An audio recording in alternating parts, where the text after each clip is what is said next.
ਅੱਜ ਸਾਂਝੀ ਸਾਰਿਆਂ ਦੀ ਵਿਜ਼ਿਟ ਜਿਹੜੀ ਸੈਫਰਨ ਸਕੂਲ 'ਚ ਨਮਸਕਾਰ। ਹਾਂਜੀ ਅੱਜ ਅਸੀਂ ਸੈਫਰਨ ਪਬਲਿਕ ਸਕੂਲ ਕੋਥਲਾ ਰੋਡ ਤੇ ਖੱਤਰੀ ਮਹਾਸਭਾ ਵੱਲੋਂ ਆਏ ਹਾਂ। ਸਾਨੂੰ ਇੱਥੇ ਆ ਕੇ ਬਹੁਤ ਹੀ ਅੱਛਾ ਲੱਗਿਆ। ਮੈਡਮ ਰਾਣਾ ਨੇ ਉਹ ਪ੍ਰਿੰਸੀਪਲ ਸਾਹਿਬ ਨੇ ਸਾਨੂੰ ਸਕੂਲ ਬਾਰੇ ਪੂਰੀ ਜਾਣਕਾਰੀ ਦਿੱਤੀ। ਅਸੀਂ ਸਕੂਲ ਦੇ ਕਲਾਸਰੂਮ ਦੇ ਵਿੱਚ ਜਾ ਕੇ ਬੱਚਿਆਂ ਨੂੰ ਅਸ਼ੀਰਵਾਦ ਦਿੱਤਾ। ਅਸੀਂ ਸਮਝਦੇ ਹਾਂ ਕਿ ਸੰਸਕ੍ਰਿਤੀ ਹਿੰਦੁਸਤਾਨ ਦੀ ਜੋ ਹੈ ਉਹ ਵੀ ਨਾਲ ਬੱਚਿਆਂ ਨੂੰ ਸਿਖਾਉਣੀ ਚਾਹੀਦੀ, ਜਿੱਥੇ ਅਸੀਂ ਉਹਨਾਂ ਨੂੰ ਆਪਣਾ ਸਿਲੇਬਸ ਸਿਖਾਉਂਦੇ ਹਾਂ। ਅਤੇ ਬੱਚੇ ਵੱਧ ਚੜ੍ਹ ਕੇ ਪੜ੍ਹ ਸਨ, ਖੁਸ਼ ਸਨ। ਇੱਥੇ ਗੇਮਸ ਵੀ ਦੇਖੀਆਂ ਅਸੀਂ ਅੰਦਰ, ਉਹ ਡਾਂਸ ਕਲਾਸ ਵੀ ਦੇਖੀ। ਸਾਨੂੰ ਸਕੂਲ ਦਾ ਬਹੁਤ ਹੀ ਅੱਛਾ ਵਾਤਾਵਰਨ ਲੱਗਿਆ, ਬਹੁਤ ਨੀਟ ਕਲੀਨ ਹੈ।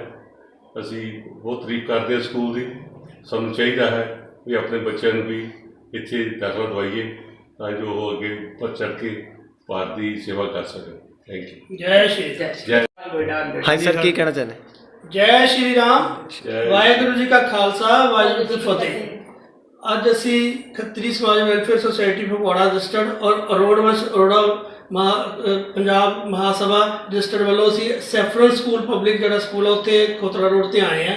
ਮੈਡਮ ਸੰਦੀਪਾ ਸੂਡ ਔਰ ਮੈਡਮ ਸੀਮਾ ਰਾਣਾ ਜੀ ਨੇ ਸਾਨੂੰ ਇੱਥੇ ਬੁਲਾਇਆ। ਸਾਨੂੰ ਬੜਾ ਅੱਛਾ ਲੱਗਿਆ ਕਿ ਬੱਚਿਆਂ ਨੂੰ ਅਸੀਂ ਸਾਰੇ ਸਕੂਲ 'ਚ ਵਿਜ਼ਿਟ ਕੀਤਾ ਔਰ ਬੱਚਿਆਂ ਦੀ ਪੜ੍ਹਾਈ ਦੇਖੀ ਔਰ ਇਹਨਾਂ ਦੀ ਸਾਰਾ ਸਕੂਲ 'ਚ ਵਿਜ਼ਿਟ ਕੀਤੀ। ਬਹੁਤ ਹੀ ਵਧੀਆ ਸਕੂਲ ਆ ਔਰ ਬੱਚੇ ਬੜੇ ਅੱਛੇ ਆ, ਬੜੀ ਅੱਛੀ ਪੜ੍ਹਾਈ ਹੋ ਰਹੀ ਹੈ।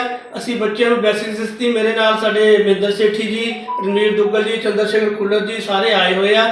ਸਾਨੂੰ ਬਹੁਤ ਅੱਛਾ ਲੱਗਾ ਔਰ ਮੈਂ ਕਹਿੰਦਾ ਇਸ ਤਰ੍ਹਾਂ ਦਾ ਜਿਹੜੇ ਵਿਜ਼ਿਟ ਹੈਗੇ ਸਾਰੇ ਸਕੂਲਾਂ 'ਚ ਕਰਨੇ ਚਾਹੀਦੇ, ਕਿਉਂਕਿ ਅੱਜ ਕੱਲ੍ਹ ਬੱਚੇ ਸਿਰਫ ਪੜ੍ਹਾਈ ਦੇ ਵਿੱਚ ਜਾਂ ਸਪੋਰਟਸ ਦੇ ਵਿੱਚ ਹੀ ਅੱਗੇ ਆ, ਲੇਕਿਨ ਉਹਨਾਂ ਨੂੰ ਇੰਡੀਆ ਦੀ ਸਨਾਤਨ ਧਰਮ ਜਾਂ ਸਿੱਖੀ ਦੇ ਬਾਰੇ ਕੁਝ ਨਹੀਂ ਪਤਾ। ਸੋ ਮੈਂ ਸਾਰਿਆਂ ਨੂੰ ਅਪੀਲ ਕਰਦਾ ਜਿਹੜੇ ਵੀ ਮੇਰੀ ਆਵਾਜ਼ ਸੁਣ ਰਹੇ ਆ ਕਿ ਸਾਨੂੰ ਇੱਦਾਂ ਦੀ ਵਿਜ਼ਿਟ ਜਿਹੜੇ ਅੱਛੇ ਬੰਦੇ ਹੈਗੇ ਆ, ਜਿਹੜੇ ਨੌਲੇਜ ਰੱਖਦੇ ਆ, ਉਹਨਾਂ ਨੂੰ ਬੁਲਾਉਣਾ ਚਾਹੀਦਾ, ਸਕੂਲ 'ਚ ਵਿਜ਼ਿਟ ਕਰਾਉਣੀ ਚਾਹੀਦੀ ਆ ਔਰ ਬੱਚਿਆਂ ਨੂੰ ਆਪਣੀ ਸੰਸਕ੍ਰਿਤੀ ਬਾਰੇ, ਭਾਰਤ ਜਿਹੜਾ ਹੈਗਾ ਆਪਣਾ ਸੰਸਕ੍ਰਿਤ ਸਾਰਿਆਂ ਬਾਰੇ ਦੱਸਣਾ ਚਾਹੀਦਾ। ਬਹੁਤਾਂ ਨਾਲ ਕਹਿੰਦਾ ਹੋਇਆ ਮੈਂ ਮੈਡਮ ਪ੍ਰਿੰਸੀਪਲ ਦਾ, ਸੀਮਾ ਰਾਣਾ ਜੀ ਦਾ ਬਹੁਤ ਬਹੁਤ ਧੰਨਵਾਦ ਕਰਦਾ ਔਰ ਮੇਰੇ ਸਾਥੀ ਜਿਹੜੇ ਮੇਰੇ ਨਾਲ ਆਏ ਨੇ ਉਹਨਾਂ ਦਾ ਵੀ ਬਹੁਤ ਧੰਨਵਾਦ करता। जय श्री राम।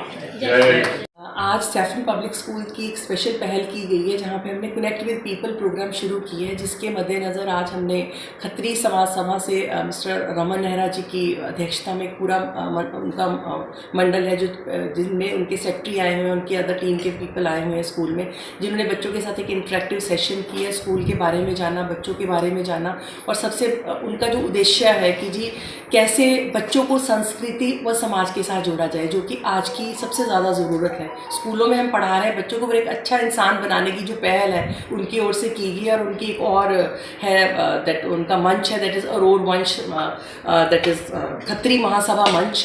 वहाँ पे भी वो काफ़ी काम कर रहे हैं और हमारी कोशिश रहेगी कि आने वाले टाइम में इस तरह की पहल हम स्कूल में करें और ऐसे जानने मानने लोगों को स्कूल में लेके आएँ, उनसे बच्चे सीखें, वो बच्चों को ब्लेसिंग दे के जाएँ और स्कूल को और हमारे जो स्कूल के टीचर्स हैं उनके लिए एक पथ पे उनको एक अग्रसर लेके चले। Thank you very much.